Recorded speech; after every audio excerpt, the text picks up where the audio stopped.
Alright, now we have to proceed with the reflection of waves, but before that, let's just revisit superposition or interference.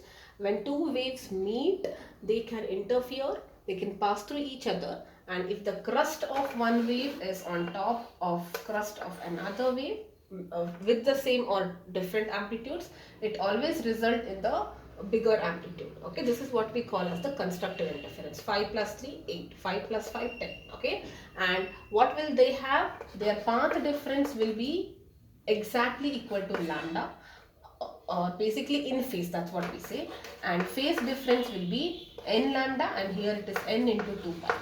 Alright, this is for constructive. If it is destructive interference, crust on top of the trough of the second wave, the path difference will be lambda here, but not only lambda, it is odd lambda.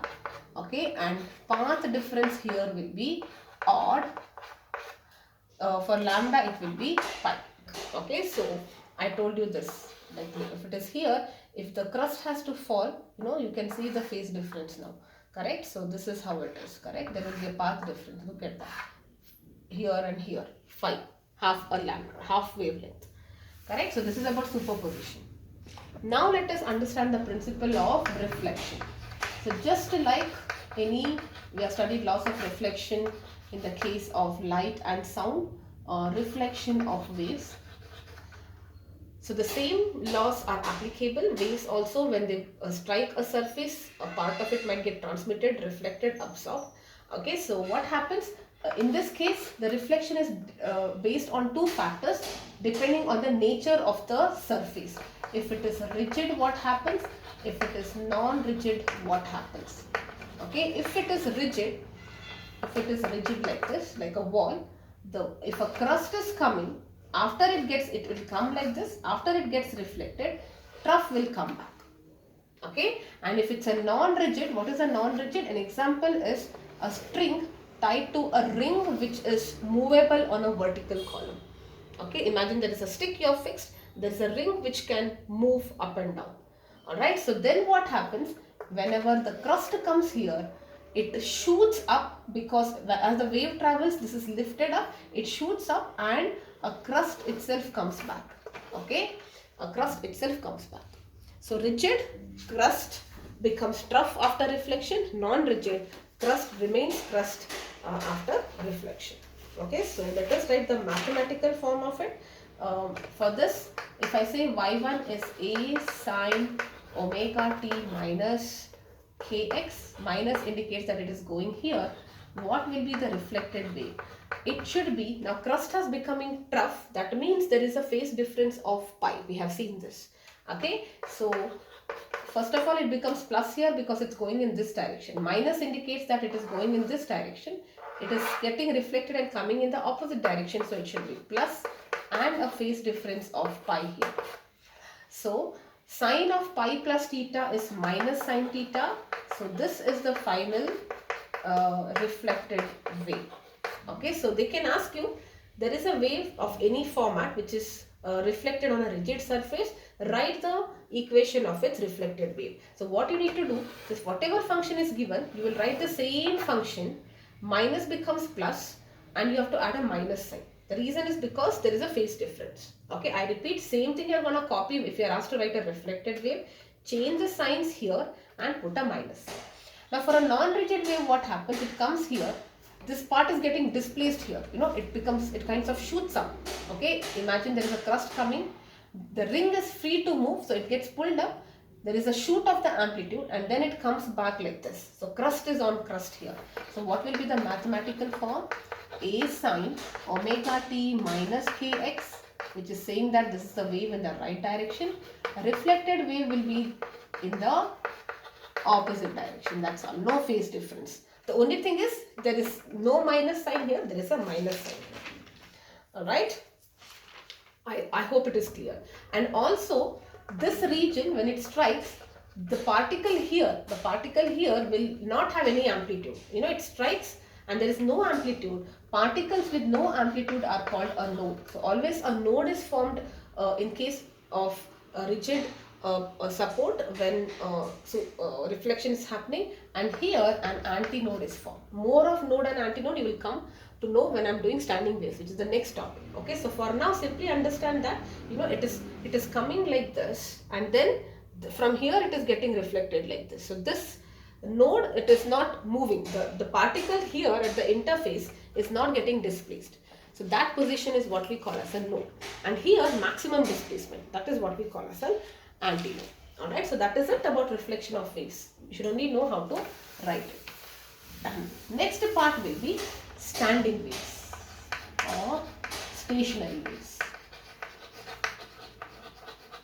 Okay, now imagine there is a wave here, and let us say I have fixed some two supports like this. Okay, I have fixed a thread like this, and there is a string which is tied.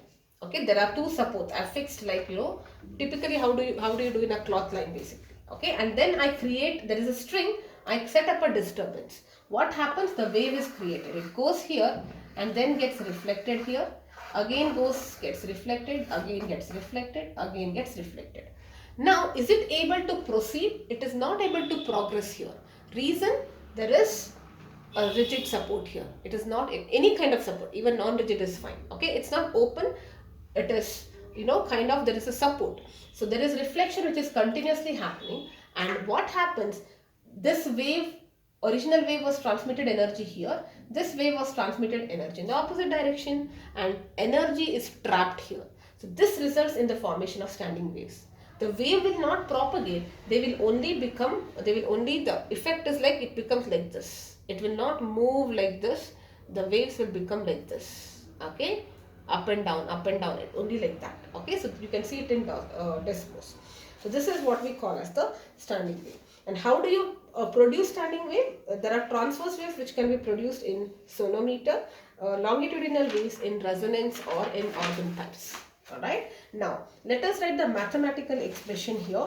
So if you say the first wave is A sine omega t minus kx, and y2 will be, it is reflected, so A sine omega t plus kx. Let us keep all the parameters same. Okay, now resultant wave will be y is equal to y1 plus y2.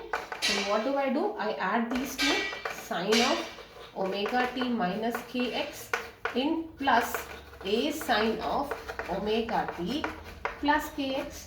So this is of the form sine c plus sine d. So it is a 2 sine c plus d by 2, c plus d by 2, and sine c minus d by 2. Okay, and what do you get here?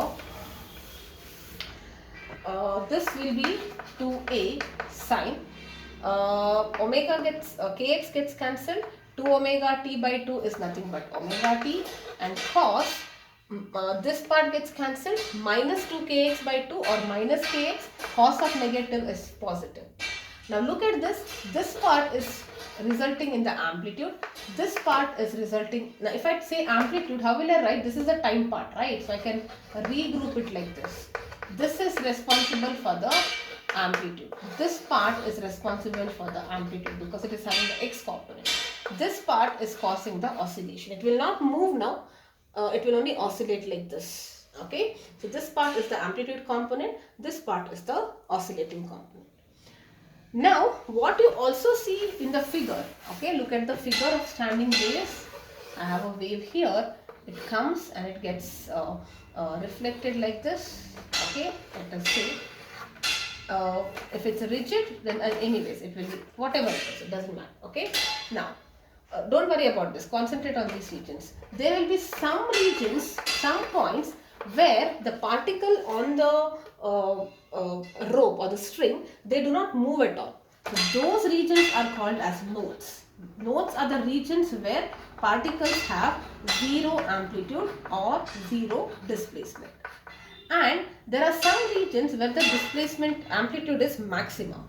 Those are called as antinodes, where particles have maximum amplitude or displacement. And between two nodes, this part is what I call as a lobe. Okay, The region between two notes is what I call as the low. All right. Uh, yes.